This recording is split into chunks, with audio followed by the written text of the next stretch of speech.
Good morning, everyone. So today we will start chapter 3. Maps of India we will discuss later because maps are there. Okay. Let us finish chapter 3 first.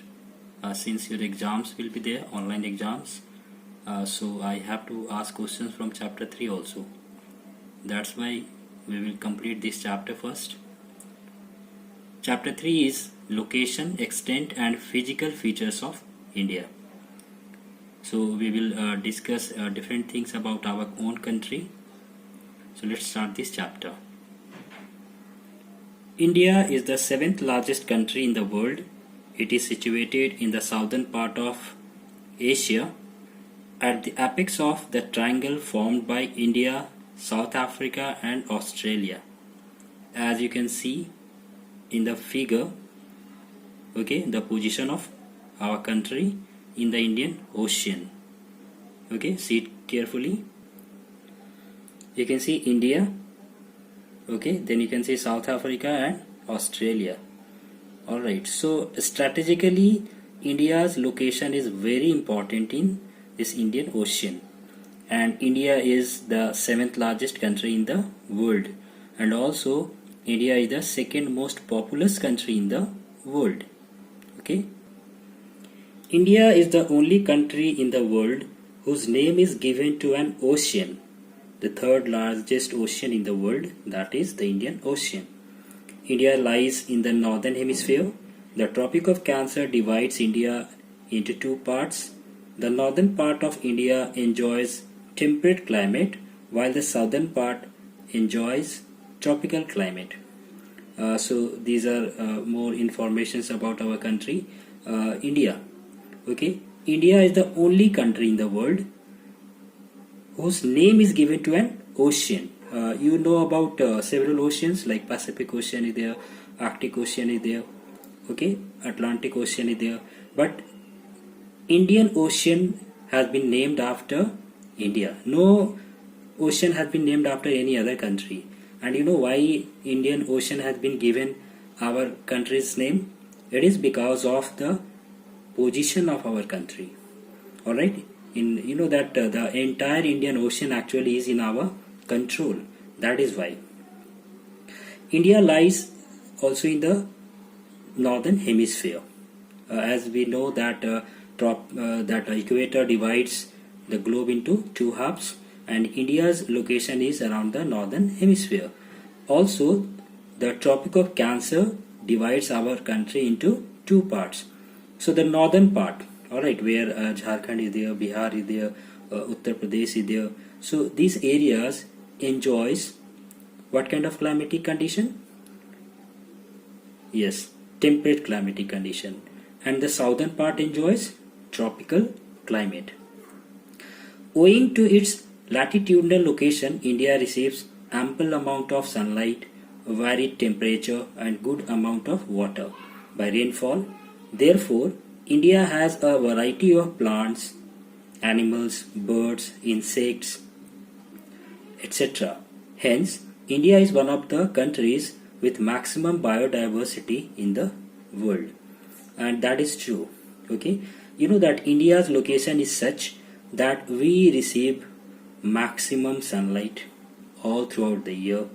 Okay, and different part of our country receives, or you can say experiences, different type of temperature. The amount of rainfall is also good. Alright, as you know that now monsoon is going on, so we receive good amount of rainfall during this monsoon season. So many rivers are there. Okay, and every region in our country is different from the other regions. Owing to these regions, India is having a variety of plants, animals, birds and insects, and that is why maximum biodiversity in the world is experienced, or you can say is found in our country. India is a country of sharp contrast. That is, the northern part records very low temperature, that is Himalaya is a snow covered area. The southern part, being near to the equator, records higher temperature. So this is one of the most important aspect of our country. What is that? that in our country, the northernmost part, where Himalayas are there, now around that Himalayan region, around that Ladakh region, some tensions have been built with our neighboring country, that is China. So in that region, in the news also you may have seen that our soldiers are there, and that area is always covered under snow. Okay, this means the temperature is very low. And there are certain areas, like if you go towards the southern part of our country, so the temperature in that area is very high all throughout the year. So that kind of sharp contrasts are there. That means one area or one region of our country experiences very low temperature, at the same time other regions are having very high temperature. The eastern part of India receives maximum rainfall in the world, while the western part, especially western Rajasthan, is an arid region of hot desert. India has tremendous physical and cultural variations, that is mountains, plateaus, plains, etc. Many religions, languages and cultures also exist here.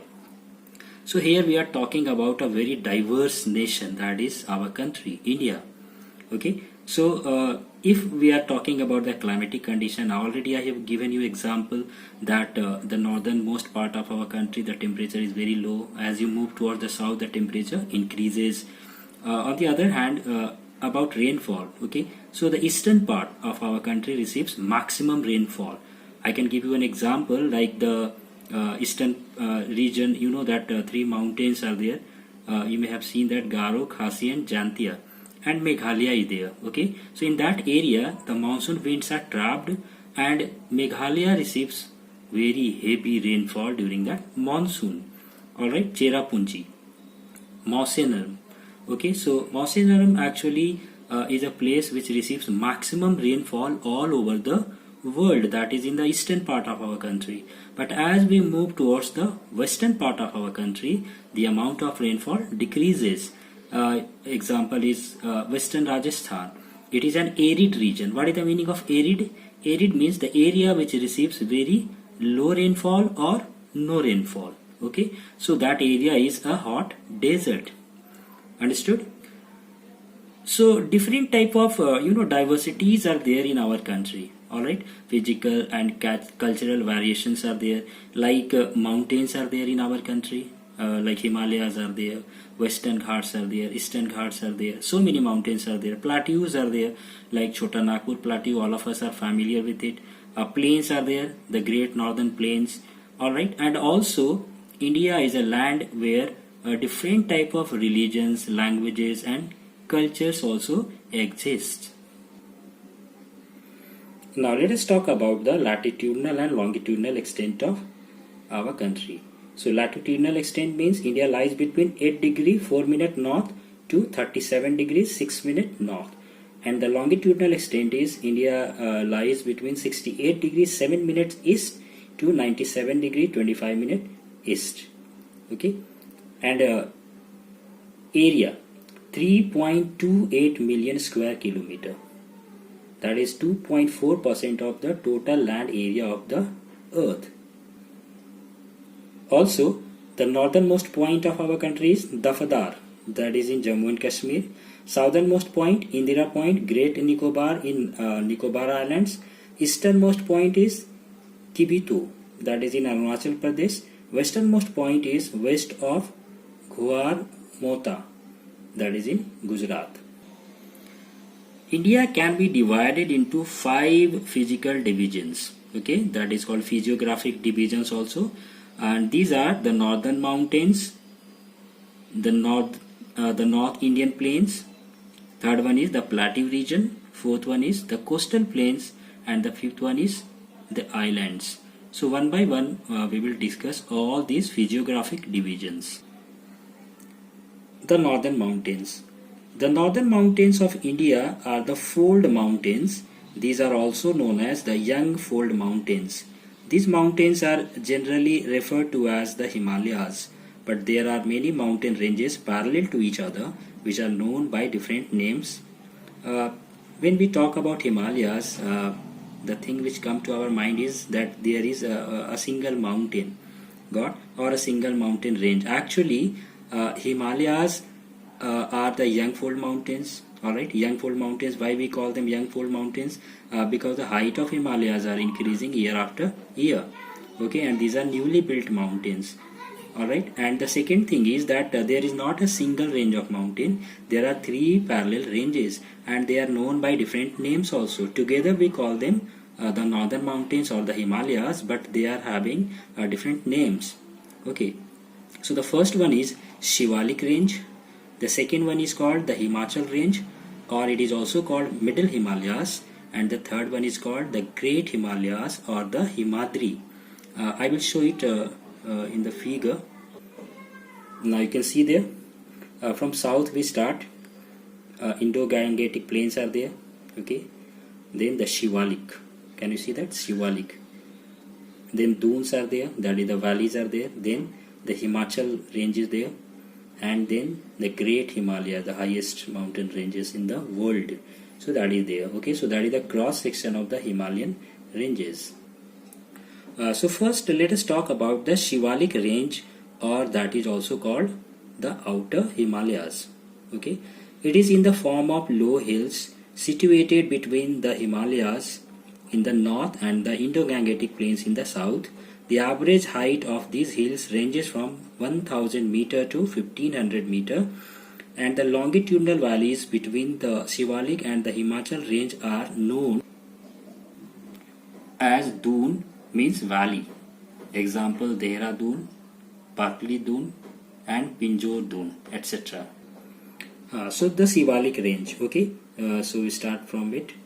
So what is the average height of the Shivalik range? Its height ranges from 1000 meter to 1500 meter. Okay, and it lies between the Indo-Gangetic plains in the south, and in the north the Himalayas. Okay, so and you can see it in the figure also that these are not having that much height. Okay, so that is least height it is having if we compare it with the other parts of the Himalayas. Then there are valleys, okay, which lies between Shivalik and Himachal, and we call them Dun. These are longitudinal, flat longitudinal valleys, and some examples are Dehradun, okay, Patli Dun. So some examples are there of the dunes. So tomorrow we will talk about the Himachal range, that is the middle or lesser Himalayas, and also the Himadri, the Great Himalayas. Okay, so you go through this chapter. Alright, so that introduction part is over, and later we will proceed in this chapter. I will give you some questions also, because in your online test I will give questions from this chapter as well as the previous chapters which I have taught. So you go through this chapter, and in the next video we will discuss half portion of this chapter, so be ready. Thank you.